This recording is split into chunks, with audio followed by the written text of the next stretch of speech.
नमस्कार, आप देख रहे हैं एसबी लाइव बिहार और मैं हूं आपके साथ मीठी गुलशन। इन दिनों बिहार की राजनीतिक सियासत में काफी हलचल मची हुई है। खासकर बिहार के मुख्यमंत्री नीतीश कुमार के द्वारा जो चल रहे सदन में कहा गया, जो बयान दिया गया उस सदन में, जो बताया गया जनसंख्या नियंत्रण को लेकर के, जनसंख्या से संबंधित उन बातों को लेकर बिहार की राजनीतिक सियासत में काफी हलचल मची है। पूरे क्षेत्र में, प्रदेश में यह एक चर्चा का विषय बन गया। लोग नीतीश कुमार के इस बयान को लेकर तरह तरह की बातें कर रहे हैं। सबसे पहले नीतीश कुमार जी ने चल रहे सदन में क्या कुछ कहा, जिसको लेकर इतना बड़ा चर्चा का विषय बना हुआ है।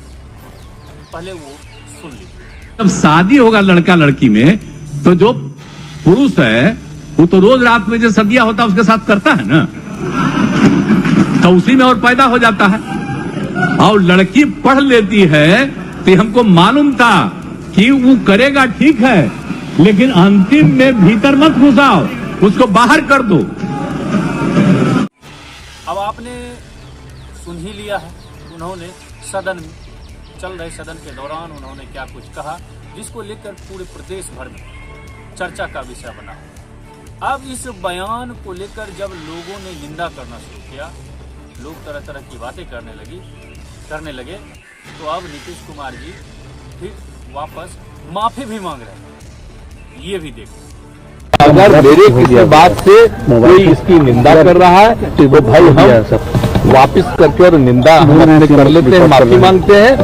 और अगर कोई मेरी निंदा करता रहता है और कोई भी बात करता है, उसको लगता है कि बड़ा गलत है, तो मैं उनका अभिनंदन। हालांकि इस बयान को लेकर तेजस्वी यादव ने भी पत्रकारों के बीच जाकर कहा, और तेजस्वी यादव ने क्या कहा देखें। गलत मतलब निकालता है तो गलत बात। एक तरह से जो भी मुख्यमंत्री का बयान आए जो सेक्स एजुकेशन के बारे में, और जब भी सेक्स एजुकेशन की बात की जाती है तो इसके लोग जो है शर्माते हैं, लोगों को बचना चाहिए। तो स्कूलों में पढ़ाई होती है, सामने साइंस, बायोलॉजी, ये तो स्कूलों में पढ़ाई होती है, बच्चे पढ़ते हैं भाई। तो हमको लगता है अगर सेक्स एजुकेशन की अगर बात है, उनका कहने का मतलब आबादी कंट्रोल है क्या प्रैक्टिकली बात जो भी आपकी उन्होंने अपना बात किया, तो इससे लोगों को गलत तरीका में नहीं लेना चाहिए। एतराज नहीं लेना, सेक्स एजुकेशन।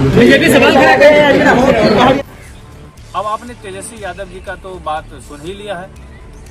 अब आपको सुनवाते हैं तेजस्वी यादव की जो मां है, जो बिहार की पूर्व में मुख्यमंत्री रह चुके हैं, राबड़ी देवी। उन्होंने कहा कि नीतीश कुमार जी से गलती हो गई है, उन्हें माफी मांगनी चाहिए।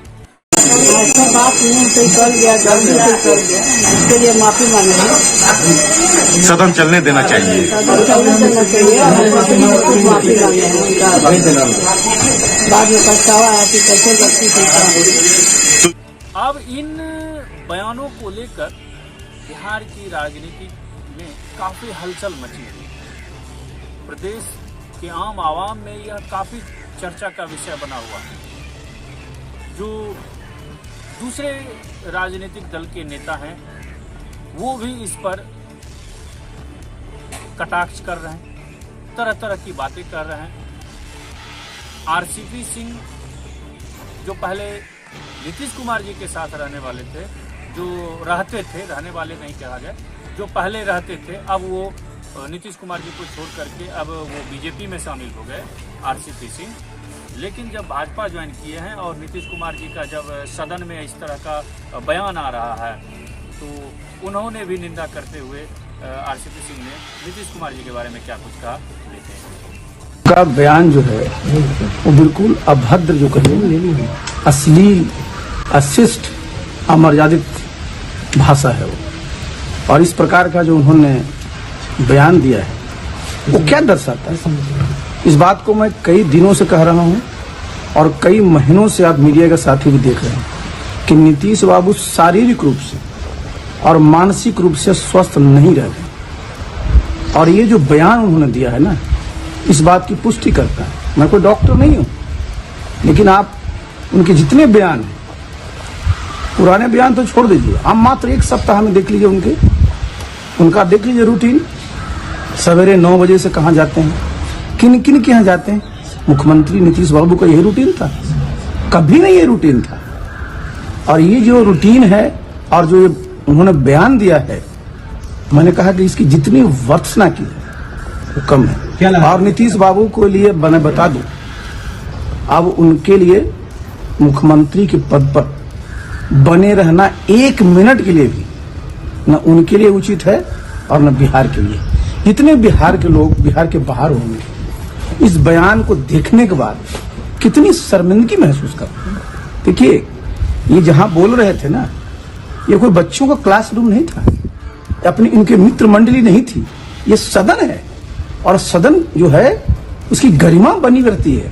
पब्लिक लाइफ में पब्लिक डिसेंसी बहुत इंपॉर्टेंट चीज होता है, और अगर वही खत्म हो जाएगा तो क्या बचता है। इसलिए जो उनके पार्टी के लोग हैं, जो महागठबंधन के लोग हैं, उनको तत्काल सोचना चाहिए। और आज 11 बजे से हाउस होता है ना, उसके पहले नीतीश बाबू को अपना इस्तीफा दे करके और इस जो वक्तव्य दिया है उसके लिए माफी मांगना चाहिए। तेजस्वी यादव ने कहा है कि बयान को गलत तरीके से परोसा जा रहा है। देखिए, जो उन्होंने कहा है ना, तो सदन में इस प्रकार के बयान कहीं से उचित नहीं। और अगर तेजस्वी जी को लगता है तो मुख्यमंत्री जी उनके वरीय नेता हैं, उनको अपने घर पर बुलाएं, अपने पिताजी अपने माताजी के सामने इस प्रकार की जितने भी तरह की सेक्स एजुकेशन की बात करते हैं तेजस्वी जी, वो लें, वो ग्रहण करें। लेकिन ये जो है ना, ये सदन जो है, ये कोई उचित फोरम इस प्रकार के व्यक्तित्व के लिए नहीं है। और मैं तो स्पष्ट कर रहा हूं ना, ये दर्शाता है कि नीतीश बाबू कहीं से भी अब शारीरिक रूप से और मानसिक रूप से स्वस्थ नहीं है। उनकी मानसिक रुग्णता का यह परिचायक है। और एक मानसिक रूप से रुग्ण व्यक्ति क्या प्रदेश को की सेवा कर पाएगा। कई महिला हाउस में रो गई है। देखिए, महिला रोएगी क्यों नहीं साहब? आखिर आपने पूरी महिला समाज को किस प्रकार से एक ऑब्जेक्ट ऑफ सेक्स रख के सामने लिए रख दिया। क्या महिला सिर्फ एक ऑब्जेक्ट ऑफ सेक्स है? भाई, ये सब जानते हैं कि माता हमारी होती है, माता हम सब लोगों को जन्म देती है, हमारी जननी है वो। जैसे धरती माता है वैसे हमारी माता है, जैसे हमारी भारत माता है वैसे वो माता है। और माता का सम्मान करना जो आदमी भूल जाए, इसका मतलब क्या है? नीतीश बाबू को आप भी जानते हैं, हम भी जानते हैं, वो जब भी अगर नॉर्मल होते थे, इस प्रकार का अमर्यादित, अभद्र, अश्लील वक्तव्य कभी आया है उनका क्या? तो मैं तो जिस बात को कह रहा हूं ना, मैं तो ये कह रहा हूं ना कि अब वो मुख्यमंत्री के पद पर रहने लायक मानसिक रूप से नहीं बच गए हैं। और सबसे पहला जो होता है, जो समझिए पात्रता होती है किसी भी बड़े पद के लिए, कि आप मानसिक रूप से बिल्कुल स्वस्थ रहिए, शारीरिक रूप से स्वस्थ रहिए। कोई सेवा में जाता है तो क्या करते हैं आप?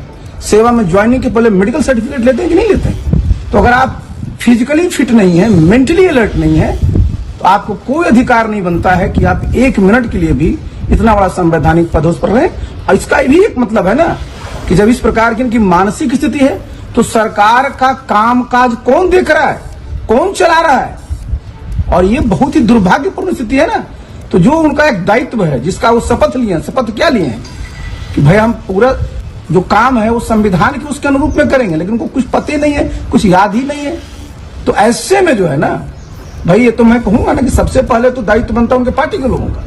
फिर जो गठबंधन में है, उनको तत्काल नीतीश बाबू कहना चाहिए कि आप गद्दी छोड़िए अब आपका, और उनके लिए ही तत्पर है कि उनका ठीक से इलाज कराएं, जहां उनका ठीक से इलाज हो, जिससे कि उनकी जो भी आयु बची हुई है उनका स्वास्थ्य ठीक रहे। लोग जो भी देख रहे हैं वो व्हाट्सएप पर कहने लगता है गांजा पी कैसे बोल रहे हैं। देखिए, अब हम ये नहीं कहेंगे, लेकिन ये तो मैं तो स्पष्ट बता दिया ना कि ये तो स्पष्ट है ना कि मानसिक रूप से अपना संतुलन खो चुके हैं।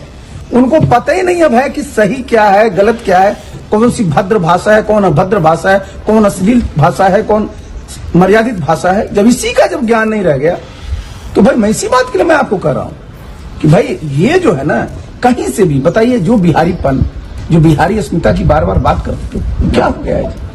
कैसा लगा है सब बिहारियों को? क्या लगता है कि उनका मेमोरी लेस हो गया क्या? अरे हम तो बता चुके जी कि वो शारीरिक रूप से और मानसिक रूप से रुग्ण हो चुके हैं।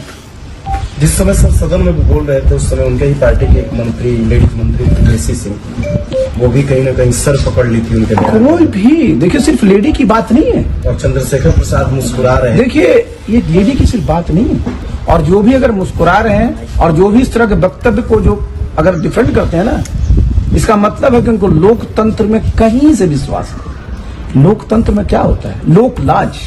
लोकलाज की एक बात होती है, जो भाषा का उच्चारण आप करते हैं, तब तो गाली गलौज को भी आप मान्यता दे दीजिए। आप प्राइवेट में गाली गलौज करते हैं, उसमें गाली गलौज करते हैं, लेकिन जो पब्लिक फोरम है, हम तो बता रहे हैं कि नीतीश बाबू अपने मित्र मंडली में और उप मुख्यमंत्रियों को घर में बुला करके जितना उनसे इस प्रकार की चीजें सुनना हो सुने, लेकिन कृपया करके जो हमारा विधानमंडल के सदन है उसकी मर्यादा, उसकी गरिमा को तो बनाए रखें। कल जो रिपोर्ट आया उसमें यादव बताया गया है कि देखिए, जो रिपोर्ट पेश किया, फिर मैं बता रहा हूं, नीतीश बाबू को कुछ नहीं अब समझ में आ रहा। बिहार पहले एक बिहार के रूप में जाना जाता था, और वहां जो विभाजन था वो क्या कर रखा था आपने आरक्षण के लिए? भाई अनुसूचित जाति, अनुसूचित जनजाति, अत्यंत पिछड़ा वर्ग, महिला, ये था आपका। और आपने अब क्या किया? 215 टुकड़ों में बिहार को बांट दिया। अब नीतीश बाबू, आपके मुंह से सुनने में अच्छा नहीं लगता है कि ईबीसी की आबादी इतनी है, ओबीसी की आबादी इतनी है, सामान्य वर्ग की इतनी आबादी है, अनुसूचित जाति जनजाति कितनी, आपके मुंह से अब अच्छा नहीं लगता है। श्रीमान जी, आपको जो भी अब बोलना है ना, आपका फ्रेम 215 जातियों का है, तो उसमें बोला करिए ना। तो ये जो आप आज बोलते हैं कि अति पिछड़ा, ये आपके मुंह से शोभा नहीं देता।